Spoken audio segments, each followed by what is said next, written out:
eu queria que você abrisse a sua Bíblia comigo no livro de Romanos. Domingo passado, antes de compartilhar a palavra, o Maurício veio aqui falar no momento do dízimo e das ofertas, e ele leu esse capítulo inteiro. Eu não vou ler o capítulo inteiro, quero ler apenas 8 versículos, mas naquela semana, ou seja, a semana passada, a gente acabou conversando no nosso grupo, na nossa célula, sobre esse texto. E foi muito gostoso, e embora eu quisesse compartilhar sobre outro assunto, sexta-feira esse texto voltou ao meu coração, e aí eu quero falar sobre ele. O tema é transformando-se para servir, Romanos 12, de 1 a 8. Uma carta escrita pelo apóstolo Paulo, e ele diz: Portanto, meus irmãos, por causa da grande misericórdia divina, peço que vocês se ofereçam completamente a Deus como um sacrifício vivo, dedicado ao seu serviço e agradável a Ele. Esta é a verdadeira adoração que vocês devem oferecer a Deus. Não vivam como vivem as pessoas deste mundo, mas deixem que Deus os transforme por meio de uma completa mudança da mente de vocês. Assim vocês conhecerão a vontade de Deus, isto é, aquilo que é bom, perfeito e agradável a Ele. Por causa da bondade de Deus para comigo, me chamando para ser apóstolo, eu digo a todos vocês que não se achem melhores do que realmente são. Pelo contrário, pensem com humildade a respeito de vocês mesmos, e cada um julgue a si mesmo conforme a fé que Deus lhe deu. Porque assim como em um só corpo temos muitas partes, e todas elas têm funções diferentes, assim também nós, embora sejamos muitos, somos um só corpo por estarmos unidos com Cristo. E todos estamos unidos uns com os outros como partes diferentes de um só corpo. Portanto, usemos os diferentes dons de acordo com a graça que Deus nos deu. Se o dom que recebemos é o de anunciar a mensagem de Deus, façamos isso de acordo com a fé que temos. Se o dom se é o dom de servir, então devemos servir. Se é o dom de ensinar, então ensinemos. Se é o dom de animar os outros, então animemos. Quem reparte com os outros o que tem, que faça isso com generosidade. Quem tem autoridade, que use a sua autoridade com todo cuidado. E quem ajuda os outros, que ajude com alegria. Que assim seja, Pai, em nome de Jesus Cristo, na minha vida e na vida dos meus irmãos. Cumpre a Tua palavra, fala conosco, que a gente possa meditar, Deus, e permitir que essa palavra declarada, compartilhada, não fique apenas, Deus, no nosso cérebro, no nosso intelecto, mas que essa palavra, Deus, permeie, que essa palavra penetre, Deus, a nossa vida, as áreas da nossa vida, ó Deus, as nossas emoções, os nossos pensamentos. Senhor, em nome de Jesus, penetra no nosso coração, discerne a nossa vida. Tu conheces quem nós somos, Tu conheces o nosso dia a dia, Tu conheces, Deus, nossos sonhos, Tu conheces, Deus, todas as coisas. Então, que essa palavra, Deus, penetre e atinja esses lugares, esses recônditos, ó Deus, fechados, obscuros, que ela leve luz, que ela leve vida, que ela leve transformação, e que ao transformar-nos, Deus, nós possamos Te conhecer um pouco mais. Em nome de Jesus, amém. Hoje nós vamos falar um pouco sobre um aspecto do chamado de Deus, que é o chamado para que a gente viva uma vida em transformação com o intuito de servir. a Deus, a igreja e o mundo. É muito importante que eu e você compreendamos que esse chamado que Deus nos deu é um chamado para viver uma vida totalmente dedicada a Ele e os seus propósitos. Pode parecer uma coisa meio bobo o que eu vou dizer, mas há muitas pessoas que se convertem motivadas apenas por solucionar problemas pessoais. E elas demoram muito para entender, ou às vezes nem ouvem por alguma razão, a explicação de que Deus as salva não apenas porque Ele se importa com os problemas pessoais que essas pessoas têm, mas Ele as salva de uma geração perversa, as salva de um contexto de vida às vezes realmente muito complicado, quer seja espiritual, de saúde, do que for, mas com o propósito não apenas de levá-las para o céu, mas de transformá-las em embaixadores, em servos, em missionários, em homens e mulheres de Deus que vão fazer diferença em algum lugar. Ou seja, Deus vem até a nossa vida, nos chama, morre por nós, nos chama para um relacionamento com Ele. Às vezes, de fato, nesse chamamento Ele nos cura. Às vezes a pessoa é possuída por um demônio, Ele liberta aquela pessoa, mas Ele chama e traz essa pessoa do império das trevas, transporta ela para o reino da luz e diz para ela o seguinte: agora você vai caminhar comigo, eu tenho um propósito para a sua vida e você precisa se dedicar totalmente a mim. Gente, é muito diferente quando alguém se converte e entende desde o início da sua conversão que a sua vida é uma vida completamente nova e deve ser uma vida completamente dedicada ao Senhor. É muito diferente daqueles que entram simplesmente porque eu preciso resolver um problema pessoal, conjugal, financeiro, familiar. Então Deus nos chama, e é interessante, eu não sei se você já se deu conta disso, mas a primeira vez que Deus chamou você, o primeiro chamado de Deus que você recebeu na sua vida, você sequer existia. Você nem existia e Deus já estava te chamando.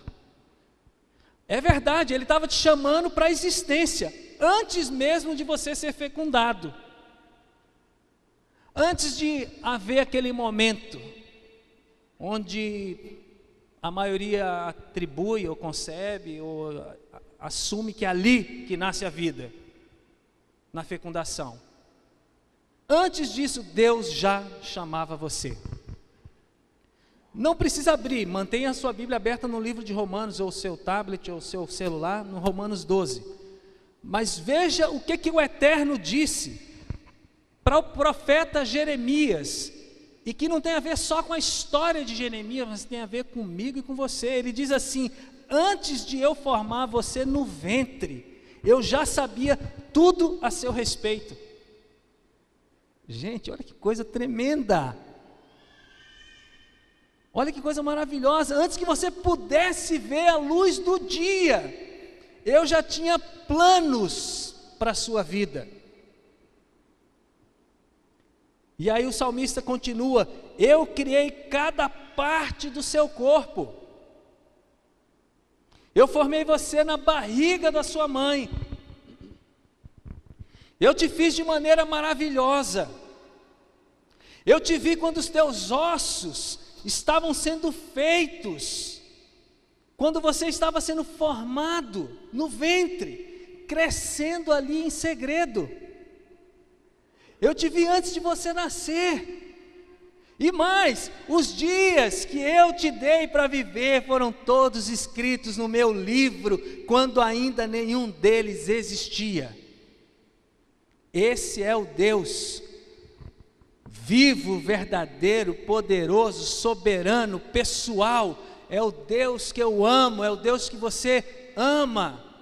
É o Deus da vida, é o Deus que tem poder criativo com a sua palavra, é o Deus que chama à existência quem não existia na história humana. E aí você vai vivendo, vai levando a sua vida, decidindo, criando os seus projetos, criando os seus sonhos. Alguns têm o privilégio de nascer num lar cristão, ser ensinado desde pequeno sobre a palavra de Deus, sobre a vontade de Deus, e esses muitas vezes são poupados de tantas coisas, de tantas feridas, de tantos embates, mas a grande maioria no mundo, isso é fato, são dados, não nasce num lar cristão, não nasce num lar que tem discernimento de quem é Jesus, num lar que diz para ele desde cedo que Jesus não é apenas um homem, um profeta, a luz do mundo, um mestre, um sábio, mas que Jesus é Deus, Deus conosco, Deus Emanuel, Deus presente, o Filho de Deus. Mas aí você vai existindo, vai vivendo, como eu, que entreguei a minha vida a Jesus aos 18 anos. Até os 18 anos foram várias experiências desnecessárias. E aí a gente vai vivendo, uns se entregam, entendem, nascem de novo de verdade aos 30, aos 40, aos 50, varia de pessoa para pessoa. Mas o fato é que a gente vai bater na nossa cabeça, vai procurando, vai achando que a gente tem capacidade de decidir tudo sozinho, que nós somos sábios, que nós somos capazes de nos preparar a enfrentar a vida e de vencê-la, e a gente vai vivendo e aí a gente se esgota, a gente cansa, a gente se frustra, a gente chega à conclusão de que mesmo com todas as conquistas, com todas as posses, há um vazio, há uma falta de sentido, de significado, de consciência, de propósito, de por que eu existo, para que eu existo, para onde eu vou, o que eu devo fazer, será que a vida é só isso? E aí no meio dessa angústia, desse conflito, que tem muito a ver com a sua história, eu não sei com que idade você se deu conta disso, vem Jesus, e não o Deus eterno, mas Jesus, e pergunta para você, como ele perguntou para os discípulos, e para algumas pessoas que estavam próximas dele, vem cá, você está cansado? Amigo, você está enfastiado da vida? Você já está cansado dos blá blá blás, das filosofias, das conversas daqui e dali? Você já cansou disso? Você não já procurou tudo em todos os lugares? Você não já se esgotou? Você não está enfastiado não da religião? Você não está decepcionado com tantas coisas dentro da religião? Ele faz a pergunta, mas quem dá a resposta é você e sou eu. E parece que pelo que ele segue dizendo, e provavelmente parece que algumas pessoas devem ter respondido a ele, e aí ele diz assim, se vocês estão assim, e às vezes não são vocês aqui ou eu, mas muitas pessoas lá fora estão assim, ele diz assim, venham a mim, ande comigo, eu vou ajudar você a recuperar a sua vida, como dizendo, eu vou ajudar você a recuperar o seu tempo que foi perdido, desperdiçado. Você vai começar a viver agora que você vai saber o que é a vida. Eu vou ensinar você a ter um descanso enquanto você vive e batalha e você caminha nessa jornada. Venha caminhar comigo, venha trabalhar comigo, venha observar o que eu estou fazendo no mundo, venha aprender de mim os ritmos, a dinâmica, a manifestação da graça de Deus. Sabe de uma coisa, eu não vou impor sobre vocês nada que seja cansativo, pesado, complicado demais. Até agora vocês conheceram as coisas desse mundo, agora eu estou querendo trazer para vocês as coisas do alto.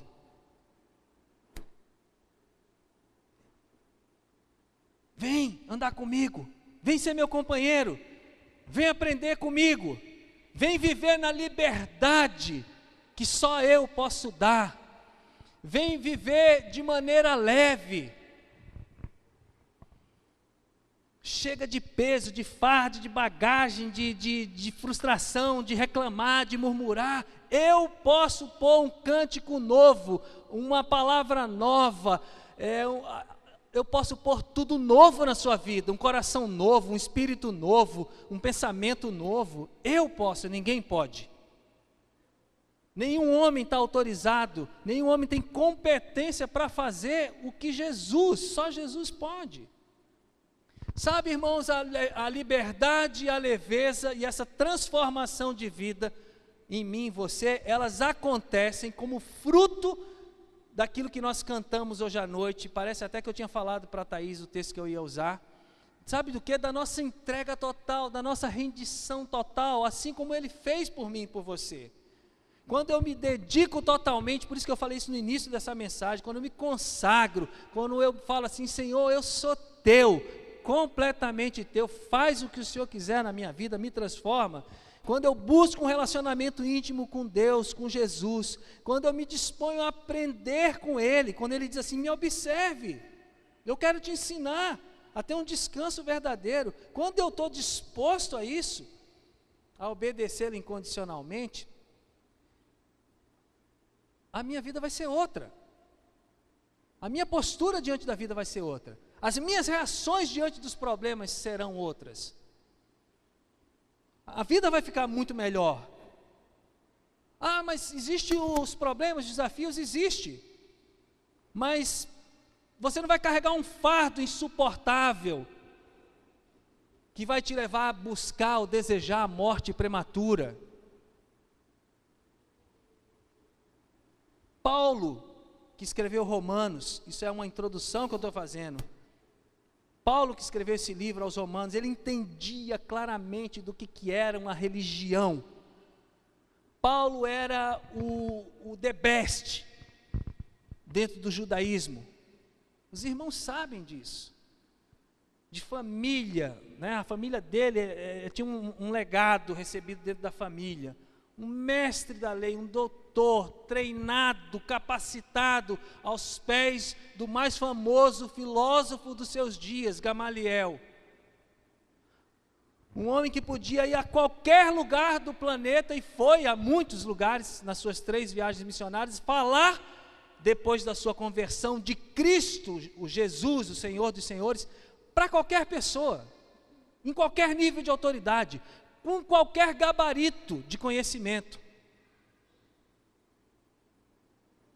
Mas era um cara pesado antes da conversão, legalista, ruim, perseguidor, um cara que perseguia, matava ou deixava matar com frieza, altamente religioso e altamente doente, carnal. E aí Paulo, em Romanos, no capítulo 12, começa a falar de transformação, baseado na transformação que ele próprio teve, irmãos, e que você já tem. Quantos de nós já não somos mais como éramos? Não somos ainda quem nós queremos ser, quem Deus deseja que nós sejamos, mas nós já somos diferentes. Ou alguém aqui tem vontade de voltar para o Egito, de ser a mesma pessoa que era sem Cristo? E aí Paulo diz ali no versículo 1, acompanhe comigo, ele diz assim, gente, se ofereçam a Deus de forma completa, total, como se vocês fossem uma oferta de holocausto. Essa palavra consagração tem a ver com a oferta do holocausto. O que era o holocausto no Antigo Testamento? Era aquela oferta em que a pessoa ia, entregava para o sacerdote e ele queimava por inteiro. Paulo está falando, portanto, versículo 1, irmãos, rogo pelas misericórdias de Deus que vocês se ofereçam em sacrifício vivo, santo, agradável a Deus. Este é o culto racional de vocês. Em outra versão, com a ajuda de Deus, eu quero que vocês façam o seguinte: entreguem o dia a dia de vocês a Deus. Durmam para Deus, comam para Deus, trabalhem para Deus, passeiem para Deus. Faça tudo para Deus, como tudo que você faz fosse e é uma oferta. Quando a gente ganha essa consciência, tudo se torna espiritual, tudo se torna momento de culto, tudo tem a ver com a cultura do alto, do reino, tudo é para cultivar um relacionamento com Deus, tudo é para trazer a presença de Deus, a manifestação de Deus àquela pessoa com quem eu estou. E aí ele continua e diz assim, um pouquinho depois no capítulo, aliás um pouquinho antes, no capítulo 6, não ofereçam os membros do corpo de vocês ao pecado, como instrumento de injustiça, antes ofereçam-se a Deus como quem voltou da morte para a vida. Olha que coisa interessante, ofereçam-se para Deus como quem tem noção de que um dia era morto, separado de Deus, e hoje tem vida. Ofereçam os membros de vocês, dos seus corpos, a Ele como instrumentos de justiça. Ofereça o seu braço, ofereça os seus olhos, ofereça os seus ouvidos, ofereça a sua boca, ofereça o seu caminhar, o seu caminho, as suas escolhas, os seus pensamentos, ofereça tudo isso para o Senhor, e que você seja um instrumento para levar alegria, justiça e paz, amor, presença de Deus aonde você for. Irmãos, essa é a conduta normal de uma pessoa que é discípulo de Jesus. Ela entende que ela tem que ser comprometida com Jesus em cada área da sua vida, em todo tempo, em qualquer lugar. Ela não tem comportamentos, vamos dizer assim, duplos, triplos. Ela não é uma pessoa de múltipla personalidade. Ela é a mesma pessoa em qualquer lugar. E a mesma pessoa comprometida com o Senhor. Quando a gente tem essa consciência, o culto vai além daqui. Vai além do nosso encontro na casa. Vai além de qualquer momento em que a gente esteja com pessoas louvando, cantando e aprendendo a Bíblia. Aí toda a nossa vida se torna culto. O culto é diário, o culto é racional, o culto é a vida e a vida é o culto. Ser e viver totalmente para Ele. Esse é o nível de transformação que Deus espera que a gente tenha. E isso vai fazer com que a gente leve uma nova vida para as pessoas. Alegria mesmo, paz de verdade. Ser justo, íntegro, reto, amoroso, misericordioso, generoso. Não em alguns momentos. Tem gente que é muito crente nos eventos, muito crente no culto da igreja, muito crente na célula, mas no trabalho é o demônio. E até onde eu sei, nos livros que eu já li, desde a época do seminário, gente, a grande transformação que gera mudança, não só na igreja, mas na sociedade, ela é fruto dessa consciência de entrega total, de ser cristão em todo tempo, em todo lugar. E aí isso gera um impacto poderoso. As pessoas, poxa vida, realmente Deus é verdadeiro. Nossa, tem gente que tem um relacionamento sério com Deus. E aí Paulo continua, ali no versículo 2, acompanha comigo, e ele diz que Deus está chamando a gente para esse processo de transformação, onde de fato, nós temos que ser diferente. E ao sermos diferente, na nossa relação com Deus, e em relação às pessoas que não o conhecem, nós vamos conhecendo a Deus. Ué, olha o que ele diz ali, vocês não podem tomar o molde, a forma do padrão do mundo, mas vocês precisam se transformar. Transformem-se pela renovação da sua mente, para que sejam capazes de experimentar e comprovar a boa, agradável e perfeita vontade de Deus. É experiência e é confirmação. É como se fosse assim uma metodologia científica estabelecida por Deus, onde existe experiência com comprovação real.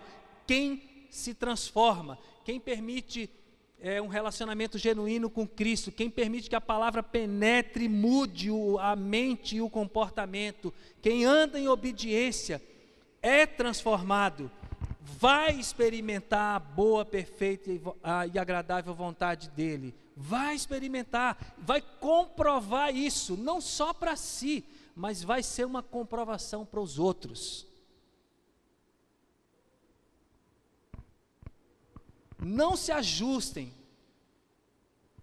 demais à cultura do mundo, a ponto de perderem a capacidade de raciocínio e de discernimento.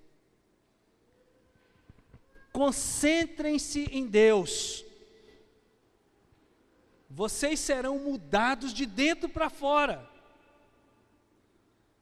Isso me chama muita atenção, porque, gente, todo curso é válido, mas a grande transformação não vem de fora para dentro. A grande transformação, biblicamente falando, vem pelo Espírito Santo que habita no meu espírito, que vive em mim. Eu posso fazer 200 milhões de cursos e virar uma enciclopédia ambulante gospel. E eu não estou falando isso para incentivar ninguém a não fazer. Eu faço, eu gosto de ir a curso, evento e congresso. Mas eu estou dizendo que a verdadeira transformação na nossa vida acontece dentro da gente, no dia a dia, realmente, em quem nós somos de verdade. É lá que, aonde não tem concentração de gente, é onde nós somos quem nós somos. Paulo disse que vão ser mudados de dentro para fora, é na mente. Descubram o que Deus quer de vocês e obedeça a Deus. Diferentemente da cultura dominante do mundo, que sempre joga as pessoas para baixo, ao nível da imaturidade diante de Deus, Deus diferentemente extrai o melhor de vocês. Extrai. Da onde? De fora? Não, de dentro. O quê? O que tem de melhor na gente. E desenvolve isso numa verdadeira vida de maturidade. Irmãos, em outras palavras, é mais ou menos assim: Cristo habita em mim, Ele é gerado em mim pelo Espírito Santo, eu sou um bebê na fé, e aí o Espírito Santo, a palavra, a comunhão com os irmãos, isso tudo vai fazendo com que a vida de Cristo cresça em mim, se expanda em mim. Cristo, quem Cristo é, o que Cristo diz, o que Cristo fez, isso vai se expandindo. E essa maturidade da vida de Cristo em mim, ela vai sendo extraída pelo próprio Deus. E aí eu vou me tornando um perfume para Deus e um perfume nos lugares aonde eu vou. É para esse nível de transformação que Deus chama a mim e a você. Mas isso envolve uma entrega total, como Paulo diz ali, do nosso corpo a Ele. Ou seja, tudo que nós fazemos. Mas uma entrega total da nossa mente. Tudo que nós pensamos, tudo que nós planejamos, tudo que nós racionalizamos, tudo que nós sonhamos, isso tudo tem que estar sendo entregue para Deus. E aí, a transformação, dita por Paulo aqui no versículo 2, e a renovação vão sendo experimentadas pela gente. Mas isso é uma experiência diária, e que precisa ser comprovada no dia a dia. É por isso que a religião cansa, porque as pessoas buscam fora, aí depois elas não acham dentro. Quando você vê lá fora, o que gera? Não é frustração? Fala sério para mim. Eu olho lá para o Sérgio e para a Milene. Nossa, que casal, cara, que bacana, estão juntos, que legal, que bênção, são parceiros, nossa, estão sempre juntos, pô, queria ser assim e tal. Aí eu olho para mim, para dentro, nossa, que ruim que é o meu relacionamento, nunca estamos juntos, nunca isso. É mais ou menos assim, eu estou fazendo uma analogia. Nossa, olha lá, que lugar, que coisa, que poder. Aí eu olho para cá, olha, não tem nada, não sei o quê. Sabe por que isso acontece? Porque você ou eu podemos estar incorrendo nesse grande erro, que é buscar fora o que existe dentro. Onde está a paz? Onde está a alegria? Onde está o poder? Onde está a santidade? Onde está a intenção? Onde está a intensidade? Onde está o amor? Onde está Deus? no céu, mas está em cada um dos seus filhos. Está naqueles onde a palavra dele habita ricamente, não apenas aqui, mas na vida da pessoa. A gente não deve ter medo, irmãos, de decidir por esse nível de dedicação e de consagração. Por decidir e falar para o Senhor assim: Senhor, transforma, faz tudo de novo, tudo novo, do jeito que o Senhor quiser, mas faz. Não deixa, Jesus, eu atrapalhar. Toda vez que eu for atrapalhar, me dá como é que chama lá? Um cascudo. Dá um toque para mim. Não deixa. Porque senão eu vou ser o empecilho, não os outros, não o pastor, não a igreja, não o líder, não a cidade, não o governo. Eu vou ser o empecilho para Deus me transformar e me usar da forma como Ele quer. Não tenha medo de passar de um nível de maturidade para um nível de maturidade nesse sentido, de se deixar transformar completamente, de caminhar e trabalhar com Jesus todo dia, todo momento, em todo lugar, com quem quer que seja. Ah, mas eu já fiz isso. Olha, muita gente sofre amargamente. Eu não estou falando, gente, daquele sofrimento consequência de doença, aquele sofrimento consequência de uma coisa inesperada, um carro bateu e me machucou. Eu estou falando daquele sofrimento que é fruto das escolhas erradas, da minha independência, da minha religiosidade. Esse sofrimento não vale a pena. Por isso eu digo, lance-se, ofereça-se ao Senhor completamente, sem medo. Ah, mas aí eu vou ter que sair da minha zona de conforto. E quem disse que Deus chamou você para viver no conforto? Nesse mundo, todo conforto é passageiro. A Bíblia está recheada de exemplos assim. Gente, não confia demais na riqueza, porque um dia você está rico, outro dia você está pobre. Um dia você está com saúde, outro dia você está doente. Ah, mas eu tenho as provações, as lutas. Meu irmão, provas e lutas, quando são consequências da escolha que eu faço, de andar com Jesus, conhecer a vontade dEle e fazer a vontade dEle, Pedro diz, lá no capítulo 3, no versículo 14 da sua primeira carta, que quando isso acontece com um cristão, esse cristão é próspero, esse cristão é feliz, esse cristão é bem-aventurado. Prosperidade, felicidade, bem-aventurança é para quem anda com Jesus. E quem olha para o sofrimento como uma escada, um degrau. Tende por motivo de o quê? Bom ânimo, passardes por aflição. Irmão, fala para o seu irmão assim: a aflição passa. Tiago está falando quando você passar pelas aflições. Não está falando assim quando você ficar nelas, estacionar nelas. Se você vai ficar andando 40 anos no deserto, a escolha é sua. Tem muito cristão e muito discípulo que não andou 40 anos no deserto, que andou 40 anos na presença de Deus. Não é o meu pastor, não é o João, o Cleves, o John Stott, o Hernandes Dias Lopes, o Benny Hinn, não é ninguém não, é Deus e eu. E meus irmãos, eu escolho me dedicar, Deus vem comigo, Deus vai me transformando, e eu vou me permitindo transformar, e eu vou crescendo em maturidade, e venha o que vier, eu vou em nome de Jesus, e a minha vida vai ser melhor, porque um novo amanhã está preparado para mim e para você, e é um amanhã bom. Ah, mas e se acontecer o que diz lá no Apocalipse? E daí? Vai acontecer. Você tem dúvida que vai acontecer? Vai acontecer em alguma hora. Até lá, eu vou viver para a glória de Deus, eu vou trabalhar pela edificação da igreja, e eu quero ajudar, dentro do possível, o que tiver ao meu alcance, para falar de Jesus para as pessoas, anunciar o Evangelho, como eu preguei domingo passado. E aí Paulo faz um desafio para a gente no versículo 3, 9 horas, meu Deus. Por isso, pela graça que me foi dada, olha lá, digo a todos vocês, ninguém tenha de si mesmo um conceito mais elevado do que deve ter, mas ao contrário, tenha um conceito equilibrado de acordo com a medida de fé que Deus concedeu. É importante, uma outra tradução, que você não tenha um conceito errado de você mesmo, achando que tem alguma bondade para apresentar a Deus. Não, é Deus quem concede tudo a mim e a você. O único modo de nos entendermos é pelo que Deus é e pelo que Ele faz por nós, não pelo que nós somos e fazemos por Ele. Sabe qual é o desafio que Paulo faz aqui no versículo 3? Saiba quem você é, tenha clareza de quem você é. Não queira ser arrogante nem orgulhoso, Zé Ernesto, mas também não queira ser um gafanhoto com complexo de inferioridade.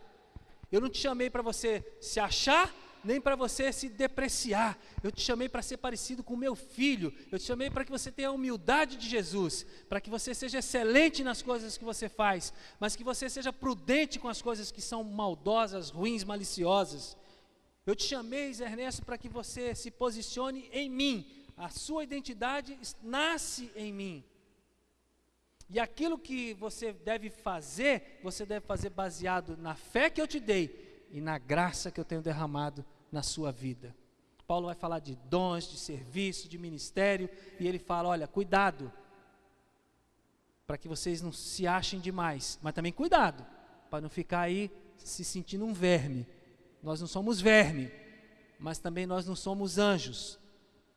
Nós somos pessoas criadas à imagem e semelhança de Deus, chamadas para nos parecermos com Jesus. E aí, nessa graça e nessa fé, nós vamos orar com humildade, nós vamos estudar a palavra, ensinar a palavra com humildade, nós vamos obedecer a Deus com humildade, nós vamos anunciar o Evangelho com humildade, nós vamos orar pelos enfermos com ousadia, mas com humildade, nós vamos expulsar os demônios com ousadia, mas com humildade diante de Deus, nós vamos ser fiéis à nossa esposa, fiel à nossa esposa com humildade, nós vamos criar os nossos filhos segundo os princípios de Deus com humildade, nós não vamos fazer nada fora desse sentimento e desse posicionamento de Jesus, que é ser humilde. E aí nós vamos encontrar o nosso lugar no corpo, e aí eu vou finalizar com esses 4 versículos, que é o que? Fazer aquilo que Deus nos chamou a fazer, com os dons que Ele nos deu. Assim cada um de nós tem um corpo com muitos membros, versículo 4, se você quiser acompanhar, e esses membros não exercem todos a mesma função, senão não era um corpo. Assim também Cristo, nós que somos muito, formamos um corpo, uma só igreja. E cada membro está ligado a todos os outros. Não existe crente desconectado. Crente desconectado é membro amputado, decepado, em processo de morte. Temos diferentes dons, de acordo com a graça que nos foi dada. Se alguém tem o dom de profetizar, use na proporção da sua fé. Se o dom é de servir, sirva. Se é ensinar, ensine. Se é dar ânimo, dê ânimo. Se é contribuir, contribua generosamente. Se é exercer liderança, que a exerça com zelo. Se é mostrar misericórdia, que o faça com alegria. Por exemplo, a profecia que tem a intenção, segundo Paulo, no capítulo 14, no versículo 3 de 1 Coríntios, de exortar. Para que existe a profecia? Para exortar, para encorajar e para confortar. Ela deve ser usada em relacionamento com a palavra de Deus, revelada por Deus. Ela não pode ser fruto da minha imaginação, muito menos do meu próprio espírito. Ela tem que ser fruto da palavra de Deus, da voz de Deus para as pessoas. Mas é assim com todos os outros dons. Se você pregar, você tem que se limitar a pregar a mensagem de Deus. Não a mensagem que apenas está aí sendo pregada, e eu não estou falando das igrejas, eu estou falando das mensagens que estão por aí no mundo, são boas mensagens. É a palavra de Deus. Se você é alguém que ensina, ensine a palavra de Deus. Se você é um encorajador, tome cuidado para não ser autoritário. Se tem liderança, posição de responsabilidade, não manipule as pessoas. Se foi chamado para ajudar alguém em angústia, e tem muita gente em angústia, seja rápido, pronto para responder essas pessoas. Se trabalha com gente desamparada, não se irrite, porque gente desamparada tem muita murmuração.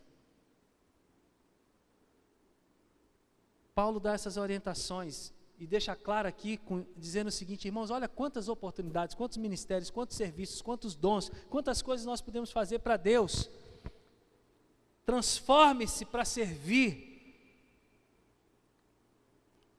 Se alguém chegasse antes daqueles jovens se jogar nas cataratas essa semana, você sabe que tem um cara que fica naquela ponte nos Estados Unidos, é uma ponte bem famosa, quem pode me lembrar o nome dela? Watergate? Acho que é isso aí. Que tem um policial, eu já vi isso, vídeo, que ele fica ali girando, um senhor fica rodando ali, e ele já ajudou inúmeras pessoas a não cometerem suicídio. Ajudar a gente em angústia, ajudar a gente desamparada, em pânico, querendo partir. Deus nos deu dons, nos deu talento, nos deu vida. Nós somos luz, nós somos sal, nós podemos fazer isso, nós podemos levar alegria, podemos levar paz, podemos levar um novo dia para aquela pessoa, uma nova proposta de vida, um novo projeto de vida, o mais fascinante projeto de vida. Vem e conheça Jesus e ande com Jesus. Nós fomos tomados pelo Espírito Santo, batizados pelo Espírito Santo, recebemos dons do Espírito Santo. O que nós precisamos fazer? Compartilhá-los. Aonde nós vamos servir, irmãos? A quem nós vamos socorrer? A quem nós vamos levar o Evangelho e essa transformação? Com quem nós vamos se envolver? Quando que a gente vai sair da zona de conforto? Eu não estou falando que todo mundo está em zona de conforto, mas eu estou dizendo que talvez você esteja querendo sair. Saia! É uma decisão, é uma escolha. A partir de hoje, eu não aceito mais viver assim. Eu vou viver dessa forma. Deixa eu dar uma palavra para você. Talvez essa palavra, não sei se você já recebeu, ela é muito simples, mas ela é até um pouco meio dura. E eu estou terminando. Eu tenho certeza que tem coisas que a gente pede para Jesus, que Jesus fica assim, ó. Eu não já disse para você, marcha e anda. Para quem Deus falou isso aí? Para quem Deus falou essa expressão? Marcha e anda. Moisés, gente. Deus já tinha falado, feito, dado autoridade, feito milagre, e o cajado vira cobra, sangue no rio. O exército está lá, o mar está aqui, e agora? E agora? Eu vou ficar na passividade, no desespero, agora eu vou morrer, não tenho mais nada para fazer. Meu Deus, o povo todo vai morrer, e não sei o quê. Deus, o que é que eu faço? Me ajuda, Senhor, tem misericórdia.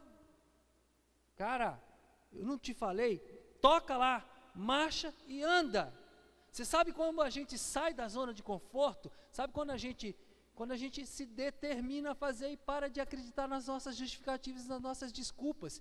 Quando você quer fazer um regime, você faz. Quando você quer fazer uma viagem, você faz. Quando você quer fazer um curso, você faz. Quando você quer fazer qualquer coisa, você faz. Então, quando você quer sair para falar de Jesus, você sai.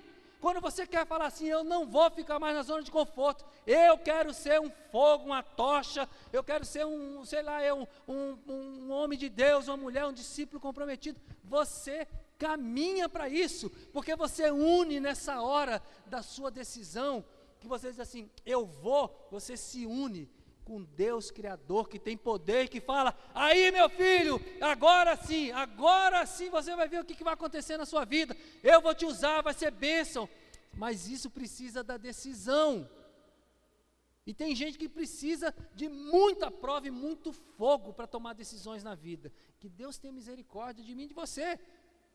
Eu não quero fogo no sentido de provação e luta para poder me consagrar a Deus, eu quero me consagrar a Deus por amor, nos melhores dias da minha vida. É isso que você quer? Isso é o que a gente tem que fazer, irmãos. Dar o melhor da nossa vida. Não é dar o resto da nossa vida. Não é se consagrar quando chegar o dia de partir. Agora eu me consagro. Não, é agora, é hoje. É hoje, é hoje. Você pode se colocar de pé? É hoje. Amém? Quantos querem sair daqui com essa decisão tomada? Vai ser hoje que eu vou tomar uma decisão de romper com algumas coisas que estão me travando. Não acredite nas mentiras do diabo, não acredite na sua própria alma. Converse com ela. pratique o solilóquio. Solilóquio é conversar consigo mesmo. O que é isso, Zé Ernesto? Não tem vergonha na cara não, rapaz? Toma jeito, piá. Acorda, rapaz. Ô carequinha, acorda, levanta. Você pode, Jesus está com você. Você pode passar coisas boas, pode passar coisas ruins. Você pode ter dinheiro, você pode ter necessidade, mas Jesus está com você. Zé Ernesto, acorda. Quantos milagres Jesus fez na sua vida? Você não lembra que você nasceu quase morto? Você não lembra que você teve choque anafilático? Você não lembra que você se acidentou no ônibus lá quando você estava em missões no Chile? Você não lembra que você capotou um Fusca? Você não lembra tanta coisa que eu fiz na sua vida? O que você está esperando? Acorda, Zé Ernesto. Deus é com você. Isso se chama solilóquio. Vá ler a Bíblia, Salmo, está cheio de salmos, a pessoa falando com ela. Isso não é loucura, isso não é esquizofrenia, isso é ousadia. Levante, irmão, ande, pegue aquilo que lhe interrompe, que lhe trava, que lhe segura, põe nas costas e fala, se é a sua cama e a preguiça, então você fala assim, cama, vem cá, põe aqui, ó. Agora, cama, faz musculação com a cama. O que me trava? Muitos anos eu não dei uma palavra nessa igreja, estou falando de muitos anos mesmo, né? Não estou falando de poucos anos não, porque eu tinha medo, e cada vez que eu subo aqui, eu tenho que vencer uma coisa chamada, sabe o quê? O medo. Aí você fala, mas por quê? Não parece nem um pouco que você tem medo, porque você nunca ficou numa vergonha como eu fiquei na minha vida, e aquilo ficou, mas eu venço. Falo, não, se eu cair lá, eu estou na minha igreja, eu estou com meus irmãos, se eu passar mal aqui, sabe o que eu vou fazer? Iratã, pelo amor de Deus, me ajuda aqui que está caindo a temperatura aqui, eu acho que vou passar mal, acabou. É isso, eu subo aqui com essa consciência. Você sabe o que é você ficar na frente da televisão e um monte de gente esperando ver o que você vai falar, porque você foi campeão de um torneio e ganhou uma raquete de ouro, e a pessoa, agora nós vamos conversar aqui com um campeão que veio lá de Foz do Iguaçu, 18 anos na cara, e Zé Ernesto, conta para mim como é que foi essa experiência, não sei o quê. Bum! Paguei, cara, não saiu nada. Qual é o teu medo? Você acha que eu estou na minha zona de conforto? Sabe o que eu amo fazer, irmãos?